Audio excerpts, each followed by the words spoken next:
Hello and welcome back to my channel. Thank you for creating time to watch this video. My name is Kpamor James Suleh. And today's video is a continuation of the video that I uploaded last week, which was titled How to Be an Effective Leader.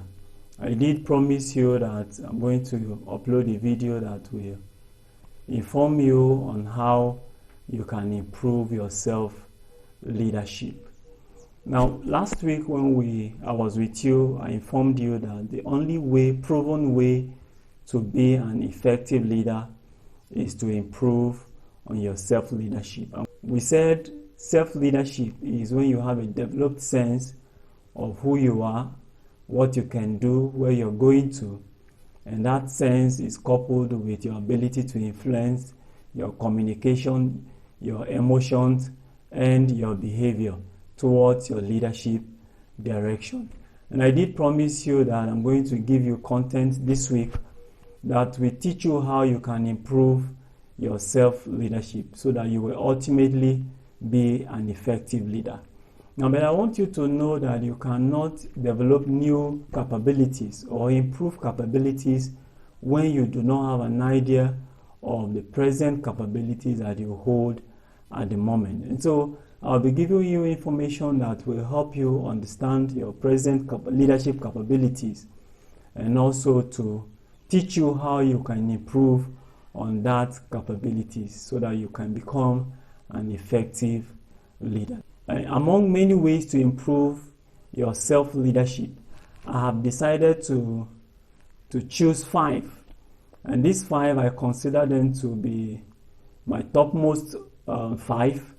And I know that if you concentrate on these 5 points, they will eventually help you improve your self-leadership. And ultimately, you will become an effective leader.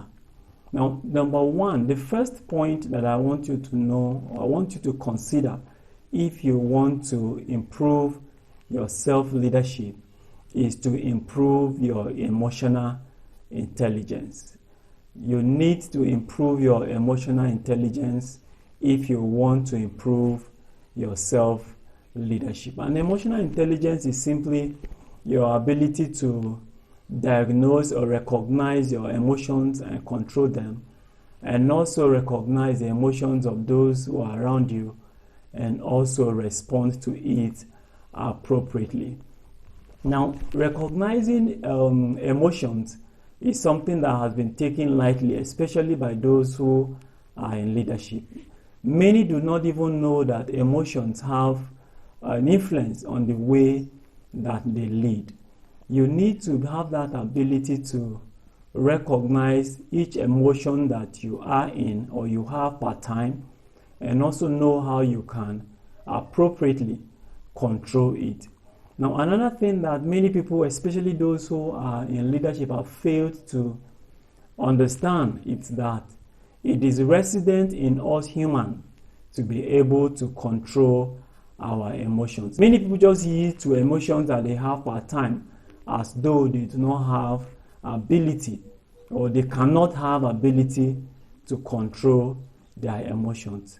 One of the critical things in improving your emotional intelligence is you coming to terms with the fact that the control of your emotions is resident in you, and you can decide to use that ability or you can decide to yield that ability to your emotions so that your emotions control you whichever way that they desire.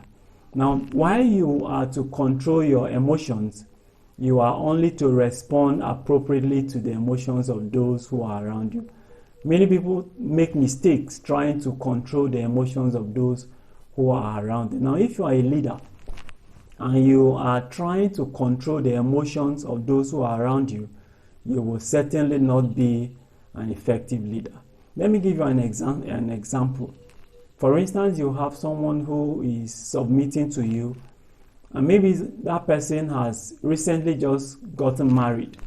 You know, when people get married, there is that excitement of trying to discuss how their weddings were, how maybe their ceremonies were and all of that. And you have a staff who reported to work with that excitement of having wedded and was discussing with a colleague, excitingly shouting, and maybe you felt because it's an official place, the person did not discuss in that way, and you try to control, maybe shut the person up and tell him this is an official place, he need not to shout, he need not to talk like that. You can be very sure that such a staff will hold an influence against you. Such a staff will begin to act indifferently, especially when such circumstances begin to repeat themselves. But what you need to do at that time is to understand or recognize that this person has a high emotional state at this time, basically because of what he or she has gone through. And you need to respond to that emotional state appropriately.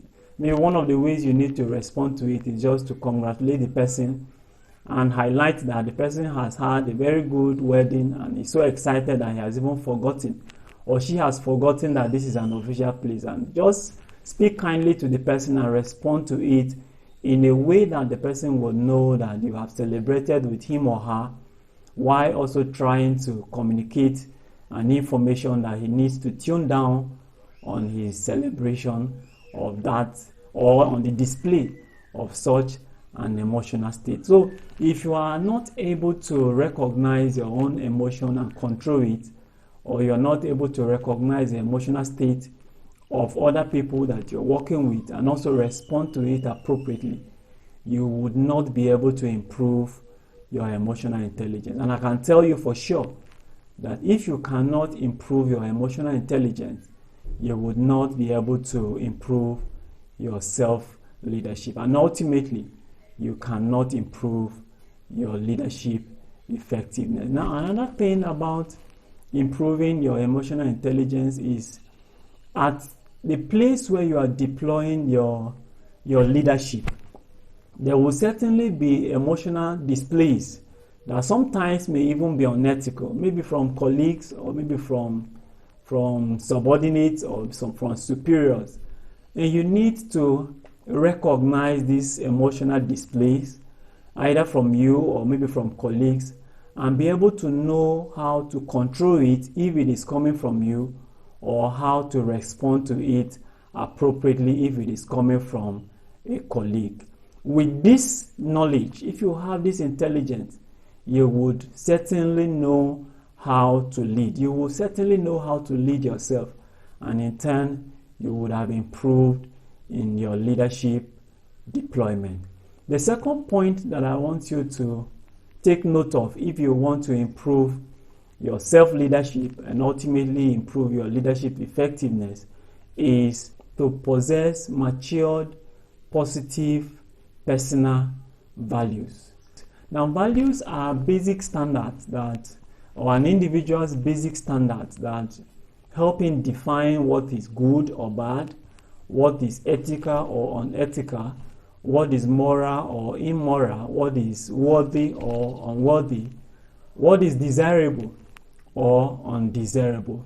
Values have different levels of maturity. Now, one of the levels of maturity is a self-centered level, the other one is a conformity level, and the last one is the principled level. Now, the extent to which your values are matured, to that extent, they can be consistent even at different environments or different circumstances. And so, why I said your values need to be matured is because if they are not matured, you cannot guarantee their consistency. Now, your actions will be dependent on environment or circumstances. But if you have matured values, then you can be sure that irrespective of your environment, irrespective of your circumstances, you can be sure that you can uphold your value, because there will be that consistency in the display of your values. Now, your values also need to be positive. The reason why they need to be positive because effectiveness of leadership thrives on the shoulders of positive values.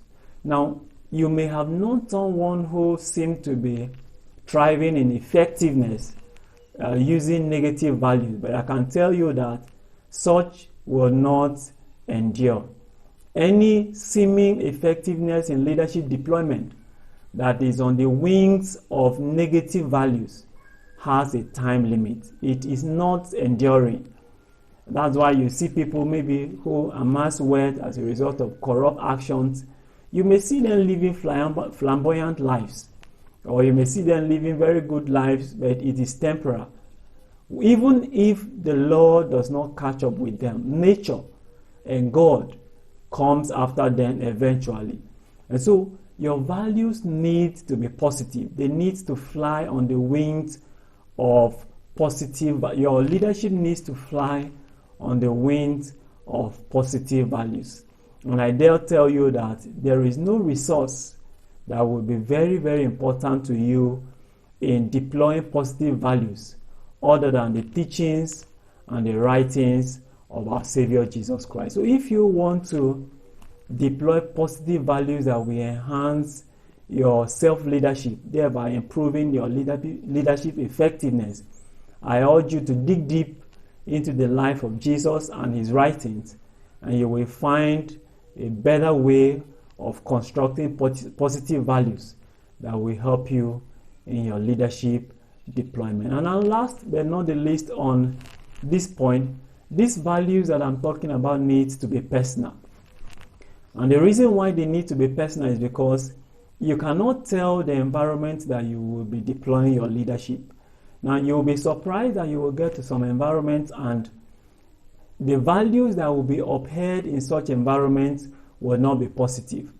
There are some organizations that really do not care what the employees involve themselves in. So long as at the end of the day or at the end of the year, the profit margin of such an organization is increased as a result of the activities of such an employee. So they don't care if you engage in unethical practices. They don't care if you engage in unethical relationships. They don't care if you, maybe customers that you have gotten are as a result of unethical relationship. So long as such customers contribute to the bottom line of their net profit, they are comfortable. And so they don't care whatever means you go through. And so if you find yourself in such organizations, it is your personal values that will uphold you. And so your value needs to be personal.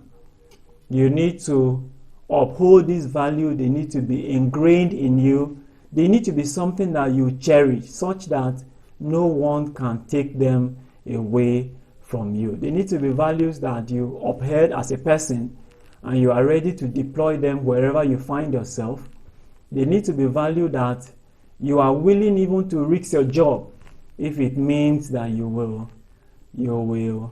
if it means that you're going to play down on such values. So the second point that will help you, like I said, in improving your self-leadership, thereby improving the effectiveness of your leadership, is for you to possess matured and positive personal values. Matured and positive personal values. The third point that will help you to improve your self-leadership, thereby improving your leadership effectiveness or the deployment of your leadership, is for you to broaden your learning style.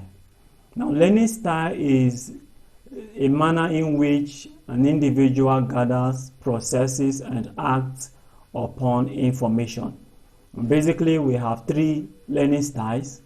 We have the knowing learning styles, and people who are predisposed to this learning style emphasize data, they emphasize details, and they emphasize facts. And then we have the second learning style, which is the planning learning style. And those who are predisposed to this learning style emphasize structure, they emphasize preparation, and also planning. And the last learning style that we have is the creating learning style. And those who are predisposed to this learning style emphasize non-rational thinking, they emphasize experimentation, and they emphasize creativity. Now, research has proven that every individual is predisposed to a particular learning style. Now, what that means is that For every problem that a leader has, he approaches that problem with a predisposed learning style. And so if you are predisposed to the knowing learning style, for you, every problem, the first thing you're going to look out for is that you will look out for data. You will seek for more facts. You will seek for more details. Now, what this means is that it's going to affect you in leadership if you do not broaden your learning style. For instance, it's like maybe a motor mechanic who, for a period of time, he has solved faults on problem with a flat screwdriver. And now when someone else brought a vehicle and the problem that needed to be solved with using a star screwdriver, because he has used a flat screwdriver for a very long time to solve problems, he simply just assumes that all vehicle problems can be approached with a flat screwdriver. So instead of using a star screwdriver, he will pick a flat screwdriver and be exerting energy trying to solve that fault, not knowing that that fault requires a star screwdriver. So you need to broaden. If you are predisposed to a knowing style, you need to broaden your learning style to the planning learning style and also the creative learning style. I read a book that is titled 7 Habits of Highly Effective People, that was written by Stephen Covey. And he gave a very good example that depicts this when he was having a seminar. He presented the participants of the seminar with a picture of a young lady.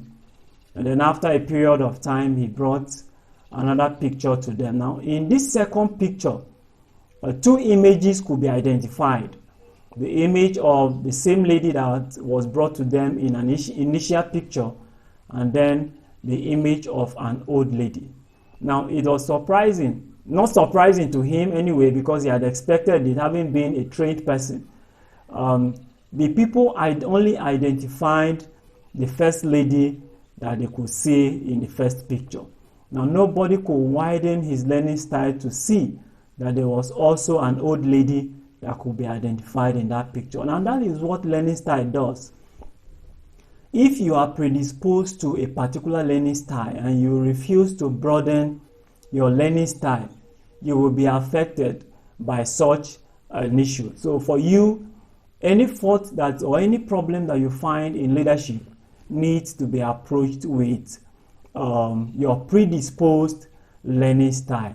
Now, there is also another research that was done, and a fault or a problem in a leadership problem was presented to people who are in leadership. Now, the same problem was presented to 2 different leadership teams. Now, why one leadership team gave the solution to that problem as an acquisition of more data, the other leadership gave a solution as being a requirement of detailed planning.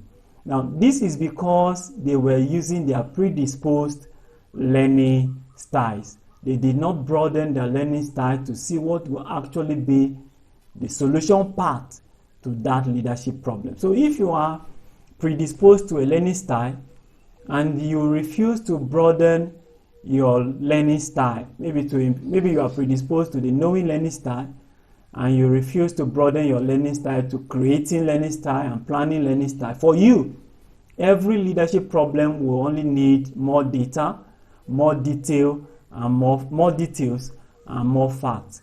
Whereas at sometimes leadership problems may be needing experimentation, they may be needing creativity, they may be needing more planning and more preparation. So I urge you to if you want to improve on your self-leadership, thereby improving on your leadership deployment or the effectiveness of your leadership, I urge you to identify your predisposed learning style and also deliberately broaden your learning style. And what you can do is that anytime you have a leadership problem, instead of approaching that leadership problem with your predisposed learning style, deliberately approach it with other learning style. And then in that way, you can broaden your learning style. And so you will be able to deploy all the 3 learning styles whenever you have a leadership problem. The fourth way that you can improve your self-leadership, thereby improving the effectiveness of your leadership deployment, is to have a positive attitude to change. A positive attitude to change. Now, you will agree with me that the environment in which leaders deploy their leadership is very chaotic, very dynamic, and very, very unpredictable. Now, if you do not have a positive attitude to change, you cannot improve your personal leadership, or you cannot improve your self-leadership, and you will certainly be left behind in leadership deployment. Now, one of the ways that you can have positive attitude to leadership is to have high tolerance of ambiguity. High tolerance of ambiguity. Now, you will be leading, or you are leading in an environment that you will never have enough data to enable you to take decision. You will never have enough information that will enhance your decision making. So you will need to work with what you have, and sometimes some of this information or some of this data are very, very ambiguous. Sometimes maybe your superior will give you information that may be very ambiguous. You will need to decipher how to make a clear decision that will not have adverse consequences. So you need to have high tolerance of ambiguity. Now, one of the ways you can test this tolerance of ambiguity is how you relate with people who do not think the same way that you think. People who do not behave the same way that you behave. Now, if you find it very difficult relating with people who do not think the way you think, or who do not act the way that you act, then certainly you will have it very difficult having a tolerance of high tolerance of ambiguity. And I want you to know that you will not always have teams in your leadership deployment that will think the way that you think. You will not always have teams that will act or behave the way that you behave. So you need to have high tolerance, so that in an event that you have a team member that does not think the way that you think, but would have very good contributions to the team, you will be able to tolerate such a member. Or maybe you have a team member that does not act the way you act, but you know that keeping that team member on the team will be very, very instrumental to your success. Then you need to tolerate that team member. Another component of having a positive attitude to change is your ability to take responsibility. Now, as you're deploying your leadership in a very chaotic, unpredictable, and dynamic environment, you can be sure that there are some times that your leadership deployment will not give you the best of results that you thought. You need to own up with such results. You need to take responsibility. You can never be somebody who will lead effectively if you do not learn to take personal responsibility of your decisions and your actions. So you need to take personal responsibility, or learn to take personal responsibility of failures or successes that has arisen as a result of your dynamic nature, or the dynamic nature of the environment where you are deploying your leadership. Let me give you an example of some circumstances. Now, something just happened to me some time ago, shortly before I was preparing this video.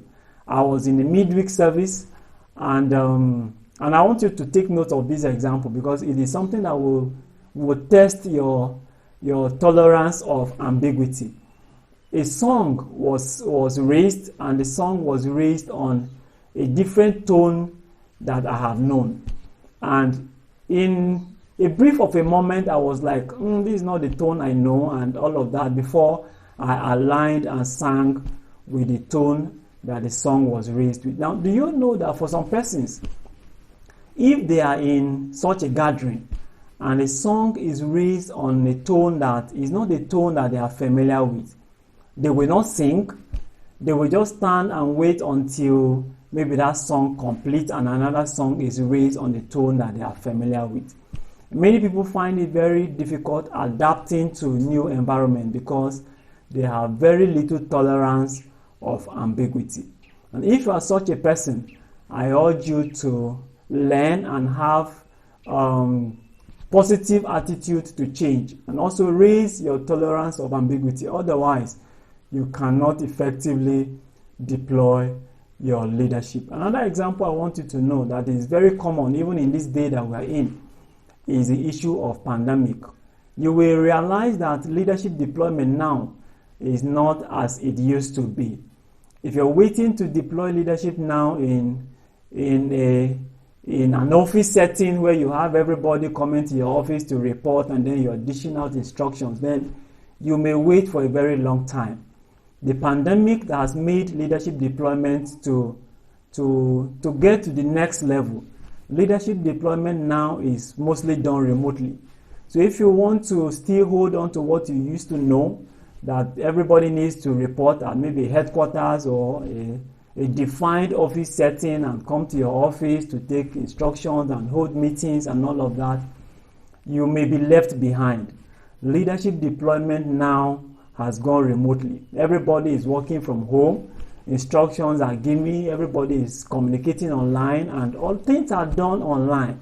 So your ability to have a positive attitude to that change and quickly adapt to that change is what is going to make you to be effective in your personal leadership or your self-leadership, and also your leadership, your public leadership deployment. Now another example that I want to give you is learning. You will also realize that whereas before the pandemic, learning was mostly done in a normal classroom setting, everybody comes to school, sits in a class, and an instructor dishes out information or knowledge. That is not done now. Most leaders are learning online. People are learning leadership courses online. They are getting certifications online, improving their leadership online. And so if you are waiting for maybe leadership schools to open, and you will get into a class and sit in a formal way and learn, you will probably wait for a very long time, and that will affect your improvement in self-leadership. So these changes are happening, and this will not be all. You will be surprised the next change that will come into place. So your ability to have a positive attitude and quickly adapt these changes that are happening in leadership goes a long way in improving your leadership, your self-leadership deployment. And if they can influence your self-leadership deployment, and then I can tell you that they will also influence your public leadership deployment. The last point that I want to give you on how you can improve your self-leadership and thereby improving the effectiveness of your leadership deployment is for you to possess and be conscious of your self-worth and proficiency. Possess and be conscious of your self-worth and efficiency. You need to possess self-worth. And you cannot possess self-worth other than developing yourself. You can possess self-worth by developing yourself along your leadership path. Undertake trainings, undertake studies, leadership studies and leadership trainings that will improve your leadership deployment. Now, when you have successfully improved your leadership skills, then you need to be conscious of them. Because even if you possess these leadership skills, but you are not conscious of them, then you can look down on yourself and you will not be able to effectively deploy these leadership skills that you would have learned and you would have possessed. You also need to be proficient. You need to deploy your leadership skills on the cutting edge. Be able you should have ability to work across different environments. Now, you will understand with me that leadership deployment in this present day is not restricted to a particular sector, and that's why you find engineers deploying their leadership in even non-engineering sectors. You find medical personnel deploying their leadership in non-medical fields, and they are doing very well. The reason is because they are very proficient in leadership. If you are proficient in leadership, irrespective of the environment that you find yourself, you can effectively deploy your leadership skills. Now, another thing that you also need to have is that you need to have a positive outlook to life you need to be optimistic. You don't need to be somebody who will be pessimistic. If you are pessimistic about leadership, then you cannot effectively deploy your leadership. You need to be somebody who will always have that spirit of being able to deliver when you're called upon to lead. If you do not have that I can do spirit, if you don't have the mindset that you can always deliver, having possessed these leadership skills and being conscious of them, then even if you have these leadership skills, you will not be able to deploy them effectively. So you need to possess and be conscious of your self-worth and your proficiency. You need to possess the I can do spirit. You need to be able to tell yourself that you can effectively deploy the leadership skills that you have acquired, and you are conscious of wherever you find yourself.